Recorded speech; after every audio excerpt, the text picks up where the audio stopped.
The accusations came out of nowhere at Sunday dinner. One minute we were passing around Mom's famous pot roast. The next my husband David was standing up, tears in his eyes, foam clutched in his shaking hand. "I can't keep quiet anymore," he'd announce, his voice trembling with what I now know was fake emotion. "Emma's been unfaithful." The silence that followed was deafening. My fork clattered against my plate as I stared at him in disbelief. My mother-in-law gasped, clutching her pearls. My father-in-law's face turned red with anger. "What are you talking about?" I managed to say, my voice barely a whisper. David held up his phone, displaying what looked like text messages. "I found these on her phone. She's been seeing someone from work. For months. My name is Emma Chen, and at 35, I watched my carefully built life implode over fabricated evidence my husband had spent months creating. The worst part? I never saw it coming." "That's impossible," I said, standing up to look at the messages. But David pulled the phone away, tucking it into his pocket. "I've already shown them to my lawyer," he said, his voice hard. "Along with the hotel receipts, the secret email account, everything. It's over, Emma. I want a divorce." I looked around the table at the faces of the family I'd been part of for the last 10 years. My mother-in-law, Margaret, was already crying, while my father-in-law, Richard, stared at me with disgust. My sister-in-law, Sarah, wouldn't even meet my eyes. "This is insane," I said, my hands shaking. "I haven't done anything wrong." "David, you know that's not true." But he just shook his head, playing the part of the heartbroken husband perfectly. I didn't want to believe it either. But the evidence, he trailed off, letting the implication hang in the air. I felt sick to my stomach. The room was spinning, and I could barely breathe. This couldn't be happening. Not after everything we'd built together. David and I had met fresh out of college, two ambitious kids with big dreams. He was starting his tech company, and I was beginning my career in finance. We supported each other, pushed each other to be better. Or at least, that's what I thought we were doing. "Emma," Richard's stern voice cut through my thoughts. "I think it's best if you leave now." I turned to him desperate. "Richard, please. You know me. I would never." "Get out," Margaret shrieked, suddenly finding her voice. "How dare you sit at my table after what you've done to my son?" I grabbed my purse with trembling hands and fled the house, tears blurring my vision. As I fumbled with my car keys, I heard the front door open behind me. For a moment, I hoped someone had come to their senses, had come to hear my side. But it was just David, that familiar smirk on his face that I'd somehow never truly seen before. "I'll have my lawyer contact yours," he said coolly. "Though I wouldn't expect much in the settlement. Adultery doesn't play well in court." I stared at him, finally seeing him clearly for the first time in our marriage. "Why are you doing this?" His smirk widened. "Because I can. Did you really think I'd let you benefit from all my hard work? The company's about to go public, Emma. I'm not sharing that with you." The truth hit me like a physical blow.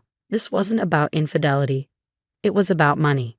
David's company, Tech Vision, was on the verge of a massive IPO. As his wife, I would have been entitled to half of everything. But as an unfaithful spouse who caused the divorce, I'd be lucky to walk away with anything. "You won't get away with this," I said, but my voice sounded weak even to my own ears. He laughed, the sound cold and unfamiliar. "I already have. Good luck finding a lawyer who can fight those text messages, receipts, and emails. I have been created by the best in the business." I drove home in a daze, my mind racing.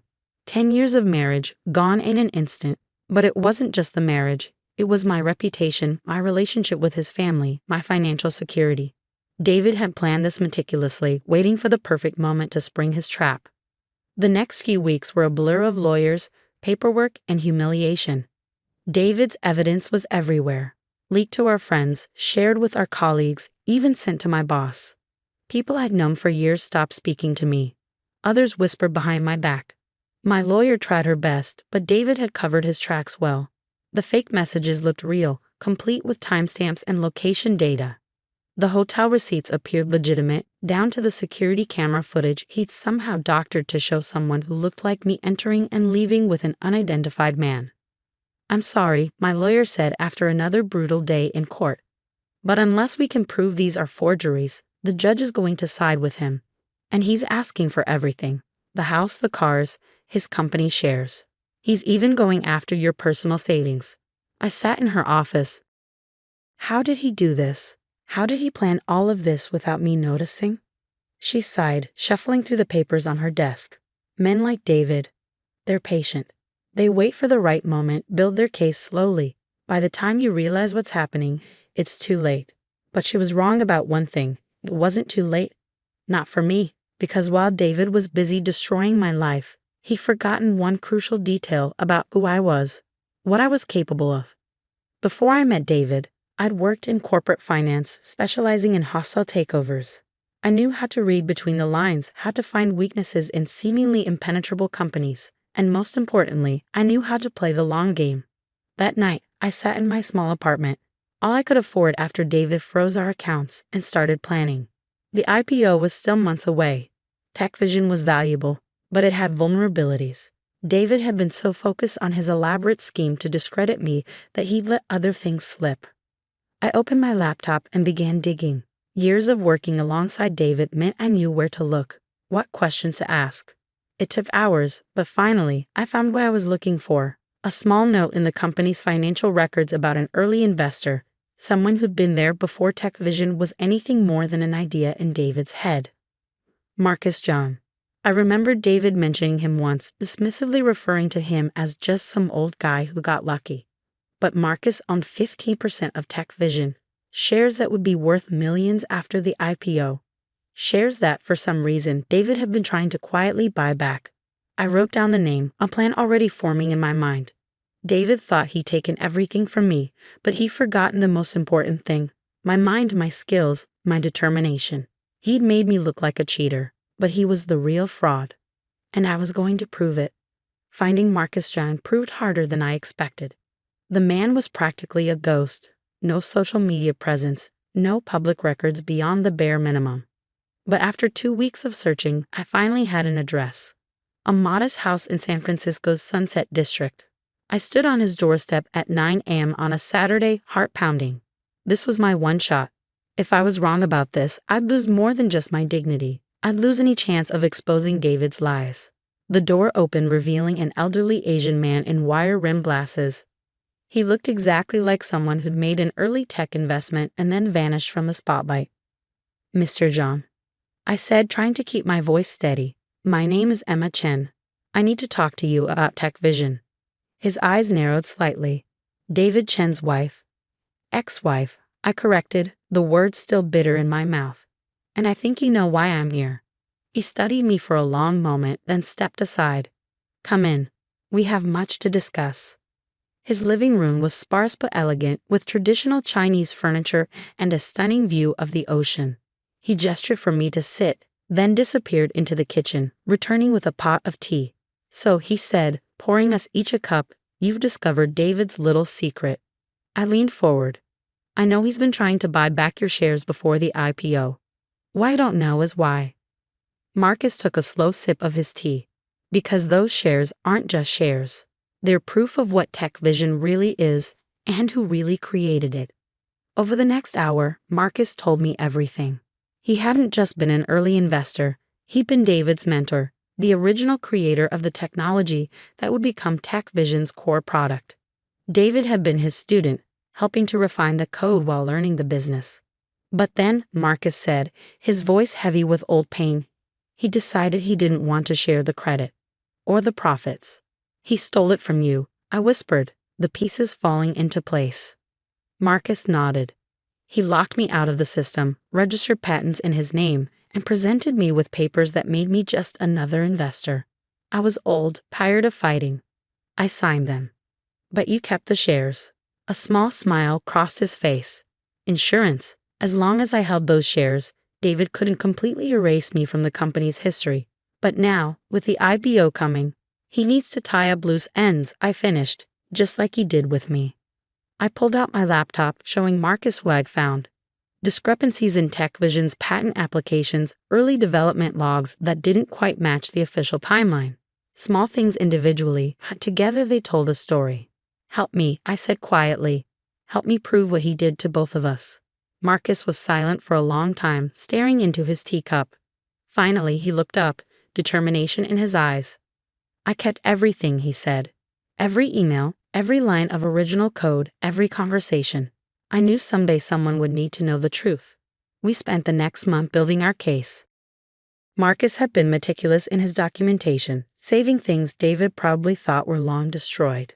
Meanwhile, I worked with a tech expert to analyze the fake evidence David had used against me. The forgeries were good, but they weren't perfect. The real breakthrough came when we found David's connection to a digital forensics company, the same one that had created the fake texts and emails.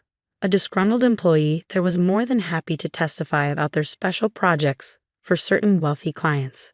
But we didn't strike immediately. I remembered what my lawyer had said about patient men who waited for the right moment. Well, two could play at that game. I waited until 2 weeks before the IPO, when David was at his most vulnerable. The company was under intense scrutiny, every detail being examined by potential investors. It was the perfect time for some uncomfortable truths to come to light. The letter arrived at TechVision's headquarters on a Tuesday morning. Not from my lawyers, but from one of the most prestigious law firms in Silicon Valley, representing Marcus John. It laid out everything: the stolen technology, the fraudulent patents, the fake evidence used in my divorce. Most importantly, it offered a solution. Marcus would sell his shares and sign an NDA about the company's true origins, but not to David. To me. I was in a coffee shop across from TechVision when David called, his voice shaking with rage. "What the hell is this?" he demanded. "What have you done?" "Nothing compared to what you did," I replied calmly. "How's it feel, David? Having everything you built threatened by someone you underestimated? You can't do this. The IPO will be delayed indefinitely once investors learn about the patent disputes. Unless what? I could hear the desperation creeping into his voice. Unless you tell the truth. About everything. The technology you stole, the lies about me, all of it." He laughed, but it was hollow. "You're bluffing. You don't have the resources for this." "Check your email," I said softly. "I just sent you proof of every payment you made to create those fake texts and emails. Still think I'm bluffing?" The silence on the other end was deafening. "You have until tomorrow morning to decide," I continued. "Either you come clean, or Marcus, and I go public with everything. Your choice." I hung up, my hands shaking slightly. Years of working in finance had taught me that timing was everything. David had waited until the IPO was close to destroy me, thinking I'd be too broken to fight back. He was wrong. The next morning, David called a board meeting. I watched the live stream from Marcus's living room as he stood up, looking older and more defeated than I'd ever seen him. "I have an announcement to make," he began, his voice rough, "regarding the origins of TechVision's core technology and other matters." What followed was a full confession. He admitted to stealing Marcus's work, to fabricating evidence for our divorce, to everything. The board members sat in stunned silence as David dismantled his own carefully constructed lies. Within hours, the news was everywhere. TechVision's stock price plummeted. The IPO was postponed indefinitely. David was forced to step down as CEO. But the real victory came a week later, when the divorce court reopened our case. The judge was furious about the fraudulent evidence. The settlement was completely reversed. I received half of everything, including David's TechVision shares. Marcus sold his shares to me as planned, making me the company's largest individual shareholder. The board, desperate to salvage what was left of TechVision's reputation, asked me to take over as CEO. I stood in front of TechVision's headquarters, looking up at the building that had once represented everything I'd lost. Now it was mine. My phone buzzed. A text from David. "You've ruined me. I hope you're happy." I typed back a simple response. "No, David. You ruined yourself. I just made sure the truth came out." Later that evening, I sat in my new office, looking out over the city lights. Marcus had joined me, bringing a bottle of champagne. "To justice," he said, raising his glass. "And to patience." I smiled, thinking about everything that had led to this moment. David had tried to destroy me, thinking I would break. Instead, I'd emerged stronger, smarter, and more successful than ever. "You know what the best part is?" I said, turning to Marcus. He never saw it coming, just like I never saw his betrayal coming. The difference is I had truth on my side. Marcus nodded sagely. Truth has a way of finding its way to the surface. Sometimes it just needs a little help. The next few months were a whirlwind of changes. Under my leadership, TechVision refocused on its original mission, creating technology that helped people, not just profits. Marcus joined the board of directors, his contributions finally acknowledged. David? Last I heard, he'd moved to a small town somewhere, trying to escape his ruined reputation. His family, who'd been so quick to believe his lies about me, now wouldn't even speak to him. Sometimes karma works in mysterious ways. A year later, I was giving a speech at a women's business conference. The topic? Trust, Truth, and Triumph. How to rise after betrayal. The hardest lesson I learned, I told the audience, wasn't about business or technology. It was about patience. When someone tries to destroy you, they expect you to react immediately, emotionally. But sometimes the best revenge is taking your time, gathering your strength, and striking when they least expect it. I paused, looking out at the sea of faces. But more importantly, I learned that success isn't about getting even. It's about getting better. Better at what you do, better at who you are, better at recognizing both lies and opportunities. Because in the end, the truth always comes out. You just have to be strong enough to wait for it, and smart enough to know what to do when it does. The applause was thunderous, but I barely heard it. I was thinking about that Sunday dinner, the moment everything fell apart. If I could go back and tell myself what was coming, would I change anything? No, because sometimes you need to lose everything to realize just how much you're capable of gaining. Today, TechVision is stronger than ever. Marcus's original vision, combined with my financial expertise, has turned it into something we're both proud of. The company's success isn't built on lies anymore. It's built on innovation, integrity, and second chances. As for me, I learned that sometimes the worst betrayals can lead to the best opportunities. David thought he was writing the end of my story, but he was really just setting up the beginning of a much better one. And that's the thing about truth. It might take time, but it always finds its way to the light. You just have to be patient enough to wait for it, and brave enough to help it along when the time comes.